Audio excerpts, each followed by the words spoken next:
오늘 우리에게 주시는 말씀을 봉독합니다. 오늘의 말씀 누가복음 3장 7절부터 14절까지 말씀입니다. 다같이 한 목소리로 함께 봉독합니다. 시작.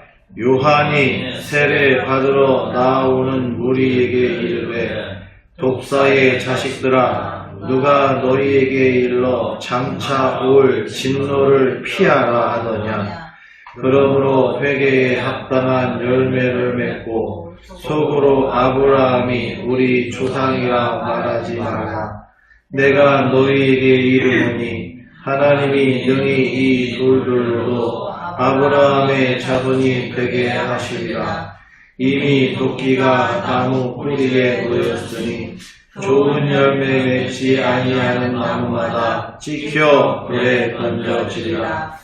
무리가 물어 이르되 그러면 우리가 무엇을 하리까? 대답하여 이르되 옷 두 벌 있는 자는 옷 없는 자에게 나눠줄 것이요 먹을 것이 있는 자도 그렇게 할 것이라 하고, 세리들도 세례를 받고자 하여 와서 이르되 선생이여 우리는 무엇을 하리까 하매 이르되 부과된 것 외에는 거두지 말라 하고, 군인들도 물어 이르되 우리는 무엇을 하리까 하매 이르되 사람에게서 강탈하지 말며 거짓으로 고발하지 말고 받는 급료를 족한 줄로 알라 하니라. 아멘. 하나님 우리 아버지와 우리 주 예수 그리스도로부터 은혜와 평강이 여러분 모두에게 충만하시기를 주님의 이름으로 축원합니다. 필요할 때를 위해서 미리 준비해 놓는 것을 예비라고 합니다. 미래를 위한 행동이지요. 미래를 위한 행동. 미래가 있는 사람, 그리고 그 미래를 준비할 필요가 있는 사람, 또 준비할 능력이 있는 사람만이 예비할 수 있습니다. 많은 사람들이 여러 가지 자기들이 미래를 생각하며 예비합니다. 마치 미래가 있는 것처럼 말이지요. 그러나 과연 모든 사람들이 그 미래를 자기가 바라는 대로 맞이할 수 있을까요? 2019년 7월 서초구 도심 한복판에서 철거 중인 건물의 외벽이 무너지면서 아래에서 신호대기하고 있던 승용차 4대를 덮쳤습니다. 그래서 1명이 죽고 3명이 중경상을 입고 병원으로 실려갔어요. 유일하게 죽은 사람은 20대 여성으로 얼마 전에 상견례를 마치고 결혼 반지를 찾으러 가는 중이었습니다. 예비 신부죠. 이 세상 어느 누구도 자신이 바라는 대로 미래를 보장받는 사람은 없습니다. 예비를 한다고 해도 아무 소용이 없게 되는 일들이 발생합니다. 어느 누구도 결코 피할 수 없는 미래는 죽음입니다. 유대인들은 죽음 이후에 하나님의 심판이 있다는 것을 알았습니다. 그래서 회개의 세례를 전파하는 세례 요한에게 몰려갔어요. 사람들이 세례를 받으러 몰려오면 반겨야 하는 거 아닙니까? 그런데 세례 요한은 그들을 반기거나 다음 일정을 안내하거나 이런 거 없이 그냥 호통을 칩니다. 독사의 자식들아, 누가 너희에게 일러 장차 올 진노를 피하라 하더냐? 오늘 말씀에는 생략이 되어 있지만 마가복음, 마태복음에 보면 세례 요한이 회개하라, 천국이 가까워왔느니라 전했어요. 그러니까 자신이 전한 거예요. 회개하라고, 천국이 가까이 왔다고, 하나님의 심판이 다가왔다고 세례 요한이 전한 거예요. 그래서 사람들이 몰려왔어요. 그런데 세례 요한이 분노합니다. 요한이 분노하는 대상은 바리새인과 서기관들이에요. 일반 유대인들은 자복하고 회개하고 세례를 받으러 나왔다고 했어요. 그리고 자복하고 회개한 사람들이 세례를 받았어요. 그런데 바리새인과 서기관들이 나오니까 독사의 자식들아 하고 호통을 친 거예요. 세례는 회개가 선행되어야 합니다. 바리새인과 서기관들은 회개하지 않았습니다. 다시 말하면 자신들의 죄를 깨닫지도 못했고 죄가 있다는 것을 인정하지도 않았습니다. 그들은 세례를 받으면 하나님의 진노를 면할 수 있을 것이라고 여겼습니다. 실제로 기록에 따르면요, 초대 기독교 시대에, 그러니까 그 사도들이 이제 떠나고 그 다음에 교부 시대가 오면서, 그러니까 사도들의 제자들이 이제 계속 교회를 이제 인도하고 가면서 그때요. 그때 기록에 보면 세례를 어떠한 조건을 부여하고 그 조건을 수행하는 대가로 세례를 주는 경우가 있었습니다. 세례를 받는 사람은 그것이 영원한 생명을 받는 그러한 징표라고 생각을 하고 그렇게 받아요.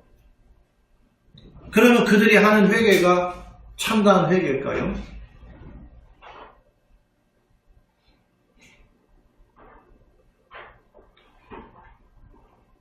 그러니까 유대인들부터 해서 세례를 그렇게 여겼던 것입니다. 아, 세례를 받으면 하나님의 진노를 피할 수가 있다. 그러니까 세례를 받자. 그래서 요한은 회개의 세례를 전파했는데 회개는 쏙 빼놓고 임박한 진노만 피하려고 했기 때문에 요한이 분노했던 것입니다. 사실 사람들은 자신의 부끄러운 것을 드러내기를 꺼려합니다. 자기의 모습인데도 말이지요. 그래서 SNS, 자기 페이스북이나 아니면 카카오 스토리나 아니면 다른 어떤 게 자기 그 일상을 올리는 사람들 보면 자기 실제 삶을 올리는 사람보다도 그 사람도 있지만 거짓으로 올리는 사람들이 많아요. 자기는 불행한데 자기는 그렇지 않은데 행복한 것처럼 그렇게 올립니다. 그래서 남들로부터 아우 좋아요 멋대요 이런 거 받고 위안을 받는 겁니다. 자기의 모습은 감춰요. 철저하게 감춥니다. 그리고 숨기려고 해요. 부끄러운 것은 안 하려고 합니다. 그런데 교회도 마찬가지입니다. 1907년 우리나라 평양에서 대부흥 운동이 일어났어요. 1907년. 그래서 100주년을 맞이하는 2007년을 기점으로 해서 한국교회에서 어게인 1907 해가지고 평양의 대부흥 때의 그러한 부흥이 교회에서 일어나기를 소망하면서 여러 가지 움직임이 있었습니다. 기억들 하시죠? 한국교회가 시끌시끌했는데 우리는 기억을 못 하십니까? 나는 저기 저 시골에 있으면서도 시끌시끌했었는데. 그런데요, 겪어보세요. 한국교회가 나아졌습니까? 계속 쇠퇴하고 있습니다. 정작 그런 운동만 했지 중요한 것을 하지 않았습니다. 평양 대부흥 1907년도에 있었던 부흥은 교회가 부흥하기 위해서 그렇게 한 게 아니에요. 교회 지도자들부터 해서 설교하는 설교자부터 해서 회개운동을 한 겁니다. 철저하게 회개운동을, 그래서 전국적으로 우리 믿음의 선배들이 다 회개운동을 했어요. 그 결과 하나님이 부흥을 이루신 겁니다. 그런데 2007년도에는요, 회개는 안 하고, 회개는 제대로 안 하고, 노래 부르고, 그렇게 해달라고 기도만 하고, 그러고 나니까 그 이후에 한국교회가 아무런 변화가 없는 거예요. 부흥하기 위해서 회개하는 게 아닙니다. 우리가 하나님 앞에 바로 서기 위해서 회개하는 거예요. 그런데 그런 것이 없으면 아무것도 아닌 거예요. 새로운 한 해를 준비하는 우리는 먼저 회개부터 해야 합니다. 내가 게을렀습니다. 주의 말씀을 등한시했습니다. 내 육신의 핑계를 대고 내가 한두 개 미뤘습니다. 그러다 보니 오늘까지 이르렀습니다. 주님, 나의 이러한 모습들을 용서하시옵소서. 내가 그러한 삶에서 벗어나서 다시는 그렇게 살지 않도록 나를 도우시고 다시 오실 주님을 기다리며 준비하는 대림절 첫째 날 우리에게 주시는 말씀이 세례 요한의 외침을 통해서 회개에 합당한 열매를 맺으라는 말씀입니다. 주님의 강림을 예비합니다. 어떻게 예비합니까? 주님의 강림을 예비하는 것은 출애굽을 한다고 예비되는 게 아니에요. 교회 청소를 하고 인테리어를 다시 한다고 해서 주의 재림을 예비하는 거 아닙니다. 주의 강림을 예비하는 것은 주의 몸된 성전에 우리가 성결해져야 되는 거예요. 깨끗해져야 되는 거예요. 우리의 죄를, 우리의 나약함을, 우리의 모든 것들을 다 회개해야 되는 것입니다.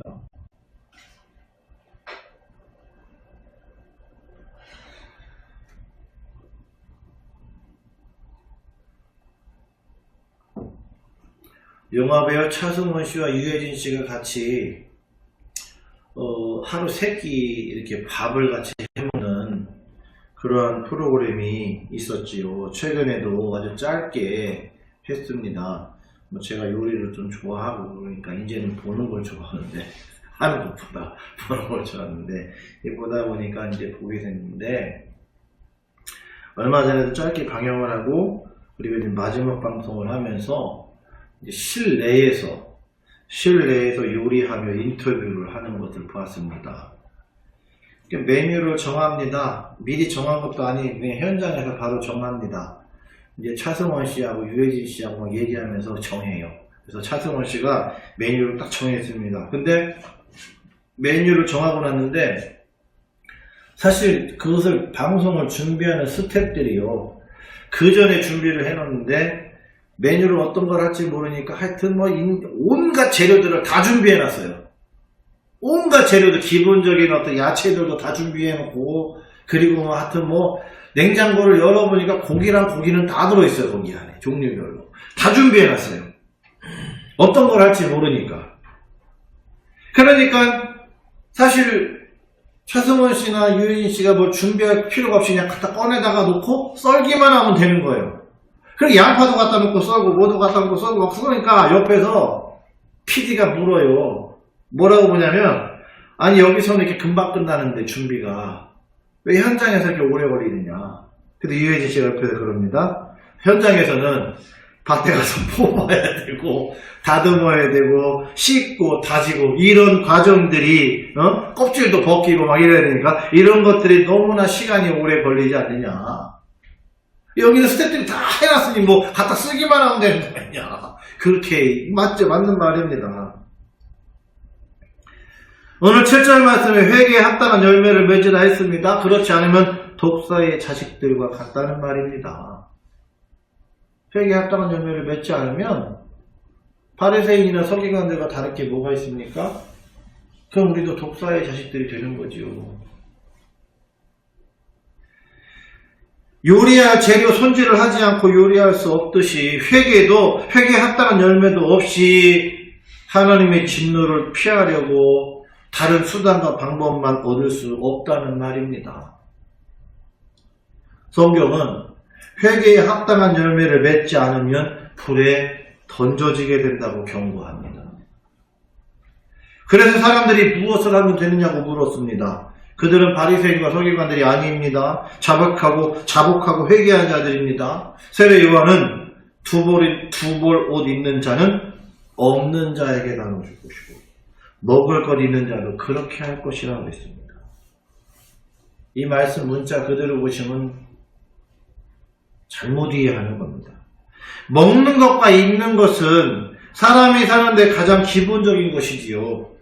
근데 오늘날 우리 사회에서 먹을 것이 없어서 굶는 사람, 입을 것이 없어서 헐벗는 사람이 얼마나 있습니까?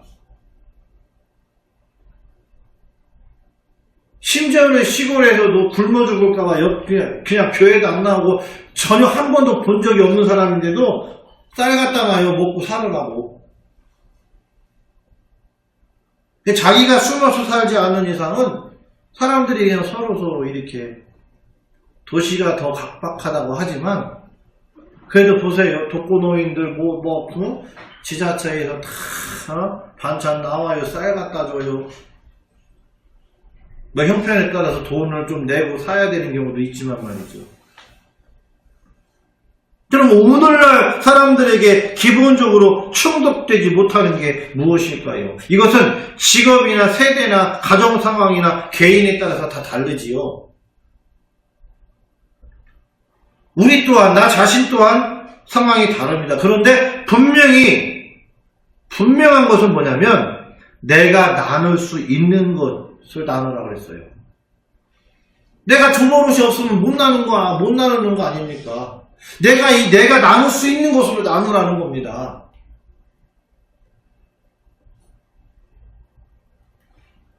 저는 이번 이렇게 큰 눈을 한 21년 만에 맞는 것 같아요. 20년 만에 맞는 것 같아요. 양지에 있을 때 그때 결혼하고 그 이듬해에 이렇게 많이 왔었는데 이번에 눈이 많이 왔지요. 피해가 곳곳에서 이제 있는데 사실 이번 눈이 와가지고 관계가 좋아진 사람들이 있어요. 사실은 이 앞에 사는 그 화물차를 끌고 다니시는 저 처음 와서 얼마 안 돼가지고 그분이 어떻게 어느 시간대 차 됐는지를 모르니까 제가 이제 교회에 뭘 좀 내리려고 차를 갖고 왔다가 없어야 될 때가 고기가 비었길래 거기다 잠깐 댔더니 나중에 오셔가지고 막 그냥 화를 내시는 거예요. 처음 보는데 막 짜증을 내는 거예요. 거기다 차를 냈다고. 그냥 빨리 이제 빼드릴게요 했는데도 그냥 화를 내면서 너무나 그러면서 뒤에서도 막 뭐라고 하는 거예요. 막 거기다 차를 냈다고 막. 근데 여러분 그분의 삶을 모르면 이해 못 합니다. 그분이 왜 이렇게 짜증이 나는지. 그분이 새벽에 나가요. 새벽 시장 나가요. 물건 받아다 와가지고 가게에 내려놓고 점심때 좀 지나면 와서 자야 돼요. 저는 그분들의 삶을 알잖아요. 저도 그런 사람들한테 물건을 대봤으니까. 그러면 오후에 와가지고 그때 와서 차를 대고 바로 이분은 잠자야 돼요. 그래야 새벽에 또 나가요. 그런데 왔는데 차를 누가 대놨네? 이거 전화했는데 그 나오기까지 시간이 이분은요, 그분에게는 굉장히 길게 느껴지는 거예요. 그러니 짜증이 나지요. 그러니까 그렇게 얘기할 수 있는 겁니다. 그런데 그 이후에도 그분이 저한테 미안했는지 저를 쳐다를 안 보세요. 미안해서 그런 건지 나를 싫어해서 그러는 건지 쳐다도 안 봐요. 근데 이번에 눈이 많이 왔잖아요. 며칠 전에 저기에서 이렇게 오후에 뭘 하다가 이렇게 좀 커피를 타 먹으러 나왔더니 이제 차를 뒤로 대야 되는데 차가 못 올라가요. 눈 때문에 미끄러워서. 근데 제게 뭐가 있을까요? 삽 있잖아요. 얼른 들고 나가가지고 도와가지고 사장님 짱이들 딴 데 단다는데 딴 데 댈 데가 어딨어요. 없지. 해가지고 그분이 딱 되게 했어요. 그 다음날 새벽에도 끝나고 나가서 다른 사람이 또 앞에다 차를 내놓고 못 빼는 거 봤더니 먼저 인사를 하는 거예요. 오면서 나는 그분이 처음에 누군가 몰랐어요. 근데 먼저 인사를 하는 거예요. 내게 있는 것으로 내가 나누는. 세리와 군인들에게는 그들의 삶의 현장에서 잘못된 것을 바로잡고 남에게 해를 끼치던 행동을 멈추라고 말합니다. 회개에 합당한 열매를 맺는 것은 이제까지 살아온 삶에서 내가 잘못된 거, 다른 사람의 해코지한 거, 토당하게 취한 거, 이런 것들 다 해서는 안 된다는 말이에요. 오늘 말씀을 보니까 참 재밌는 게 있습니다. 이때, 이 예수님 때에도, 예수님 오시던 그때에도 군인들이 자기들의 할당량 때문에 남들을 고소했던 것 같아요, 부당하게. 그러니까 세례요한이 그러잖아요. 괜히 거짓말로 고소하지 말아라. 그거에서 자기의 어떤 그러한, 할당, 그거를, 뭐예요, 그거. 뭘 쌓는다 그래, 그거를. 하여튼 우리는 그냥 쉽게 포인트 쌓는다고 하지만 하여튼, 어떤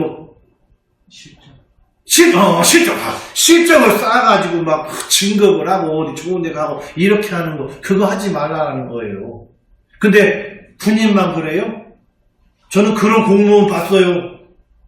다른 사람들이 막, 저기를 갔다가 자기가 자기 실적처럼 해가지고 막 그래가지고 진급해서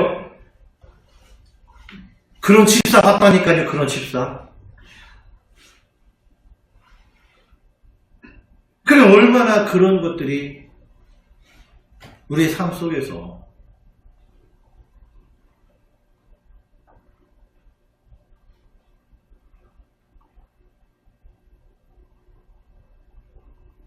그리고 받는 것을 있는 것으로, 그 받는 것으로, 있는 것으로 만족하라고 했습니다.